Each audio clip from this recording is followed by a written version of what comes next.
Baik, bismillahirrahmanirrahim. Assalamualaikum warahmatullahi wabarakatuh. Jumpa lagi dengan saya di Abil Maywa Channel. Jadi teman-teman, channel ini merupakan channel pendidikan tempat kita berbagi tentang aplikasi pendidikan, Microsoft Office, serta tips dan triks komputer. Jadi pada video kali ini Bapak Ibu ya, kembali lagi admin akan mencoba mengupdate informasi terbaru terkait P3K Guru di tahun 2022.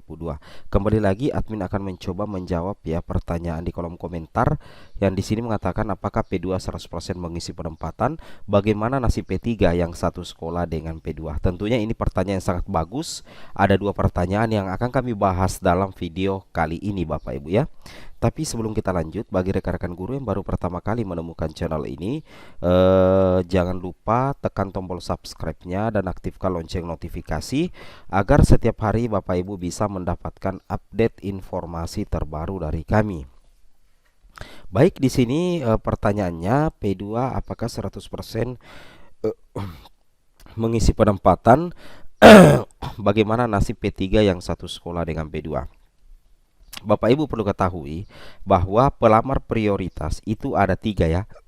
Nah, jadi pelamar prioritas itu ada tiga berdasarkan Permenpan RB nomor 20 tahun 2022 dan Juknis P3K terbaru. Yang mana pelamar prioritas itu terbagi tiga, P1, kemudian ada P2 dan ada P3. Nah, seperti inilah urutannya Bapak Ibu ya, seperti inilah urutannya. Jadi yang paling di atas itu adalah P1, kemudian disusul P2, kemudian disusul P3. Yang jadi pertanyaan, kenapa P2 itu berada di urutan kedua? Kenapa bukan P3?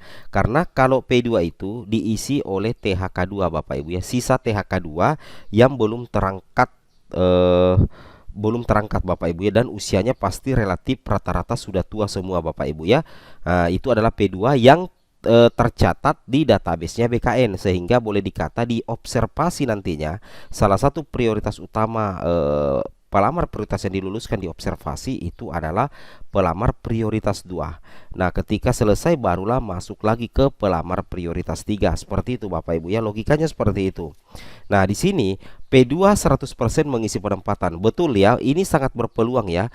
P2 mengisi 100% mengisi penempatan di jalur observasi dengan catatan ada formasi yang linear dengan ijazah Bapak Ibu.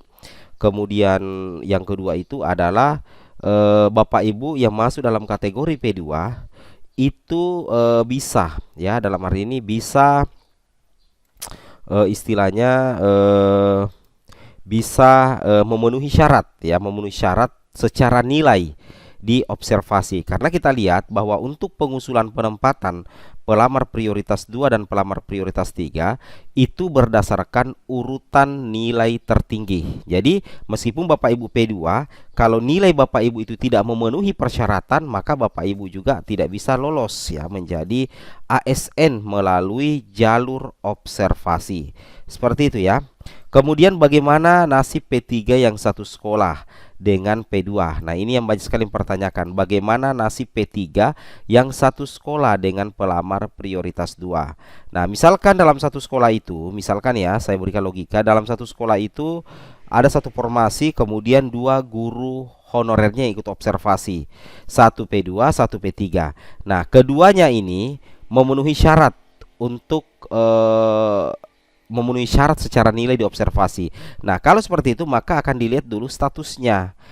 Jadi yang diutamakan untuk mendapatkan penempatan itu adalah pelamar prioritas 2. Nah, bagaimana nasib P3? P3 yang sudah kehilangan formasi di sekolah induknya karena diambil oleh P2.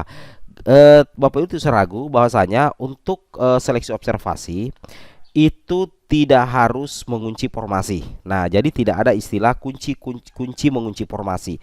Kenapa? Karena di sini Bapak Ibu perlu memahami bahwasanya formasi itu bisa berpindah ke sekolah pemenang ya. Itu yang harus Bapak Ibu pahami. Formasi bisa berpindah ke sekolah pemenang, kemudian formasi dipindahkan ke sekolah yang kekurangan guru, dan yang ketiga itu adalah guru induk tetap lolos ASN meski kalah nilai. Ini berlaku pemenang kedua Bapak Ibu ya. Jadi sudah sangat jelas ya bagaimana nasib P3-nya. Itu akan melalui 3 jalur ya, akan mengikuti 3 skema penempatan.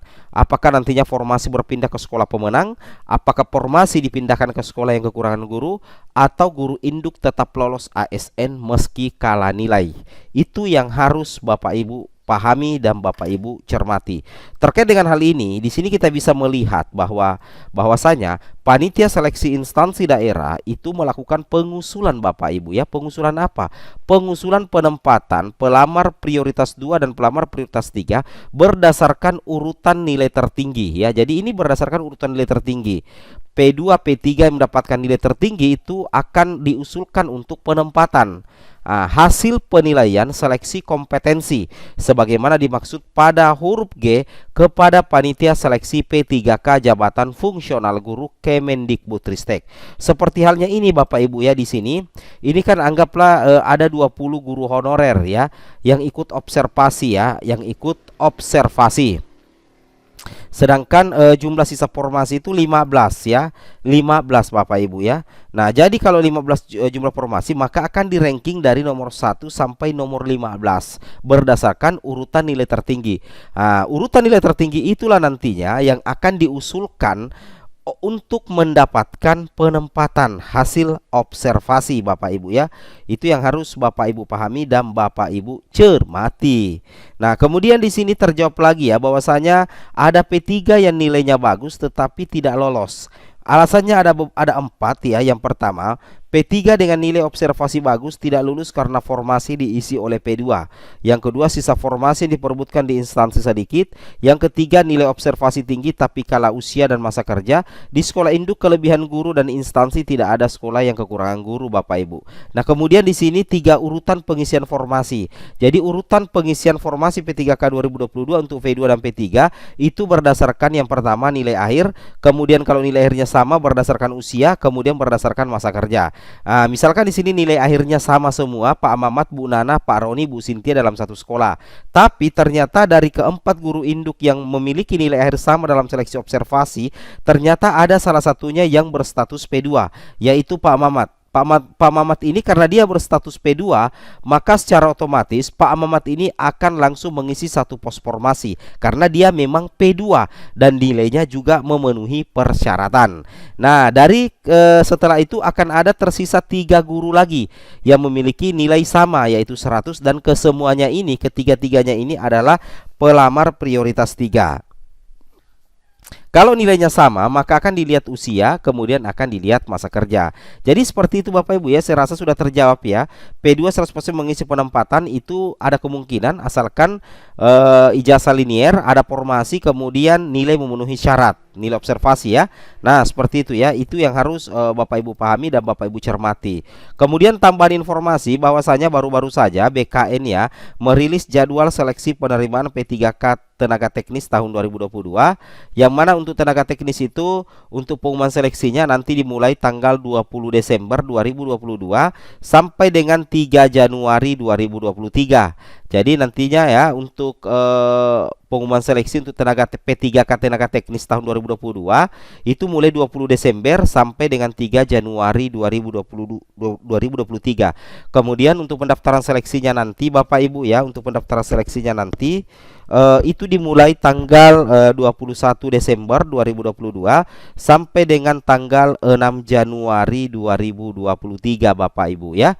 Oke, semoga bermanfaat. Assalamualaikum warahmatullahi wabarakatuh.